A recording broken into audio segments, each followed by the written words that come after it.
आयते पैसे येतात, त्याच्यातून आपलं खाणं पिणं आणि हो बस, बाकी काहीच नाही. चांगली शाही गाडी असती, शाही घर असतं, चांगला मोबाईल असतो, सगळ्या गोष्टी मजेत असतात. त्याला अधिकार नाही का तसा जगायचा? त्याच्यासाठी काय गोष्टी कराव्या लागतात, कुठंतरी बोलावं लागेल, आपल्याला बोलायचं नाही.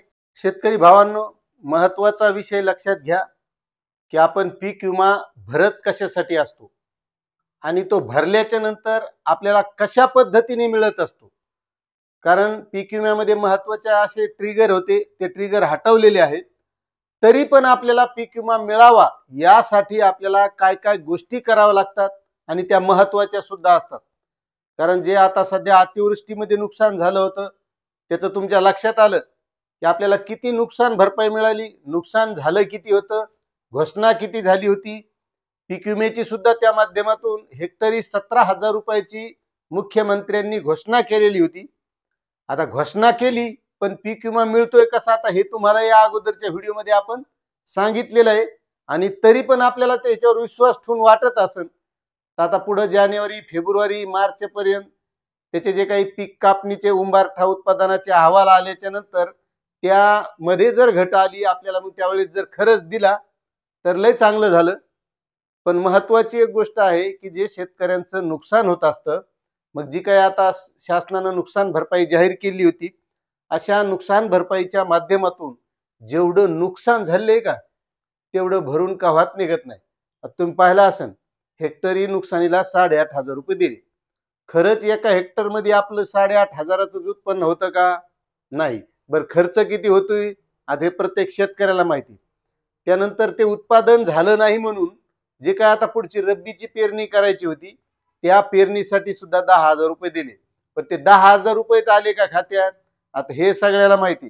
आणि अजून काही जणांचे आलेच नाहीत आणि काहीला तर ई केवायसी करावं लागेल. मग त्याचा फार्मर आयडी होता तरी केवायसी करावं लागेल. त्यानं म्हणजे सगळ्या गोष्टी असून सुद्धा हे कुठाने करावंच लागते. शेतकऱ्याला अडचणीचा पाडा आहेच. तसं आता ज्या शेतकऱ्यांनी या अगोदर खरीपाचा पीक विमा भरला असेल त्याच्यासाठी महत्वाचा व्हिडिओ आहे. आणि जे आता रब्बीचा भरणार आहेत किंवा ज्यांनी भरलाय त्यांच्यासाठी सुद्धा महत्वाचं आहे. कारण आपलं पीक विमा जे आहे का ते महत्वाचं एक कवच आहे. मात्र त्यामध्ये जे काही शासनानं बदल केले तरी पण बरेचसे शेतकऱ्यांचा ओढा असतो पीक विमा भरण्याकडे की चला आपल्याला त्यामधून जे नुकसान होईल, उंबरठा उत्पादनामध्ये जर घट आली तर आपल्याला पीक विमा मिळतो. मात्र त्यासाठी सुद्धा पुन्हा काही तरतुदी आहेत आणि त्या गोष्टी आपल्याला करावंच लागतात. आता पीक विमा ज्यांनी भरलेला आहे आता त्याला तर काही याच्यात बदल करता येणार नाही. पण आता पुढचा जे ह्यांनी भरलाय तर त्यानं ही काळजी घेणं गरजेचं आहे. मात्र हे सुद्धा लक्षात येईल ज्यानं या अगोदर भरलाय त्याच्या की आपल्याला येऊ शकतो का नाही याचा अंदाज ते काढू शकते. आता एक लक्षात घ्या, आपण ज्यावेळेस पीक विमा भरतो आपल्या जे काही क्षेत्रात आपण जमिनीत ज्या क्षेत्रात जेवढं पेरलेलं आहे त्याप्रमाणे आपण पीक विमा भरत असतो. आपलं खरीपाचे जे पिकं होते त्यामध्ये सोयाबीन असेल, कापूस असेल, मूग असेल, उडीद असेल, मका असेल, अशा पिकांचा पीक विमा आपण भरत असतो. आता हे महत्वाचं याच्यासाठी की ज्याच्या फळबागाचा विमा भरते त्याच्यासाठी महत्वाचं आहे. मग त्याच्यात आंबा असेल, तुमची पपई असेल, मोसंबी असेल, संत्रा असेल, जे काही फळबागा सगळ्यासाठीच महत्वाचं आहे. आणि फळबागावाल्यासाठी तर पुन्हा विशेष काही गोष्टी आहेत. तर आपण जे पीक विमा भरतो, आता हा पीक विमा भरताना समजा आपण एखादं सोयाबीन पीक आहे, आपण एकच पिकाचा अंदाज घेऊया. सोयाबीन पीक आहे तर हे आपण 80R पिकाची पेरणी केलेली आहे. पीक विमा भरताना सुद्धा आपण 80R टाकलेलं आहे.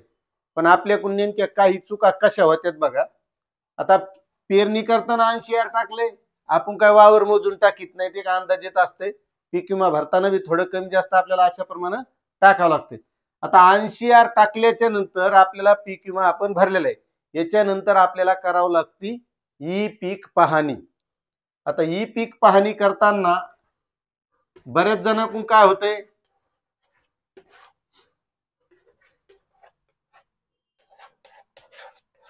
आपण जे 80R टाकले त्यावेळेस आपण काही ही पीक विम्याची पावती सोबत वावरात नेत नाही.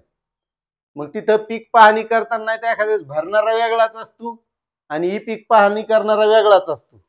मग तशा वेळेस काय होतंय, आपण ई पीक पाहणी करताना ह्या क्षेत्रामध्ये जर कमी जास्त झालं तर मग तिथं आपल्याला घोळ होऊन जातो, म्हणजे आपण चुकीची माहिती द्यायला असं त्याचा अर्थ होतो. त्यामुळे आपल्याला ई पीक पाहणी करताना सुद्धा इथं एवढंच क्षेत्र टाकणं गरजेचं आहे. आता ज्यानं खरीपाचा भरलाय त्यानं जर बरोबर टाकलेलं असेल त्या क्षेत्राचं आणि त्या मंडळामध्ये उंबरठा उत्पादनामध्ये घट आली असेल तर त्याला पीक विमा मिळेल. तर अशा पद्धतीनं ई पीक पाहणी करताना हे जर बरोबर टाकलेलं असलं तरच मिळू शकतो आणि त्या मंडळामध्ये पुन्हा उत्पादनात घट आली तर ही एक महत्वाची गोष्ट. आणि जे फळबागावाले शेतकरी आहेत त्याला तर त्या विमा भरतानाच त्यांच्या फळाचं जे काही क्षेत्र असेल त्याचा जिओ टॅगिंगचा फोटो पीक विमा भरतानाच अपलोड करायचा आहे आणि तो अपलोड केल्याच्या नंतर पुन्हा त्या कंपनीचे कर्मचारी येणार पाहायला आणि त्याची पडताळणी करणार जिओ टॅगिंगची की त्याच क्षेत्रात ती फळबाग आहे का.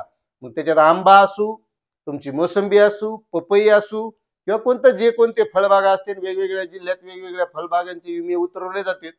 त्याच्यामुळे ह्या गोष्टी महत्वाच्या आहेत आणि ह्या केल्या तरच शेतकऱ्यांना पीक विमा मिळतो. त्यामुळे ह्या गोष्टी करणं गरजेचं आहे. मग त्याच्यात जे आपण पीक विमा भरतो ते आता हे जाऊ दे, हे संपला विषय. पण आता जे रब्बीचं आहे, रब्बीसाठी ही काळजी शेतकऱ्यांना घेणं गरजेचं आहे. मग आता त्याच्यात ज्या अडचणी येतात पीक विमा भरताना, पुन्हा ई पीक पाहणी करताना ते ॲपच चालत नाही, ॲप नाही चाललं तर मग तो तलाठ्याचा सहकारी करतो.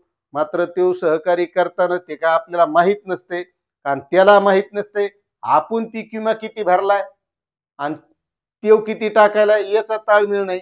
मग मला सांगा शेतकरी मित्रांनो, पीक विमा येईन कसा. मग तो येण्यासाठी आपल्याला जर आपल्याकडून ई पीक पाहणी जर झाली नाही तर आपल्याला तलाठ्याला आपण किती टाकलेलं आहे पीक विम्यात हे त्याला सांगावं लागेल. मग तो त्या सहकार्याकडून त्या पद्धतीने भरून घेईल.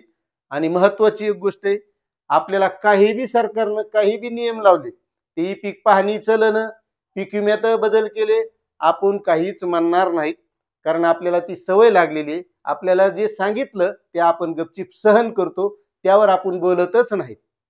आणि महत्वाचं म्हणजे मी या अगोदर एक व्हिडिओ केला होता की खरंच शेतकऱ्याचं कशात भलंय, तो हा व्हिडिओ आहे.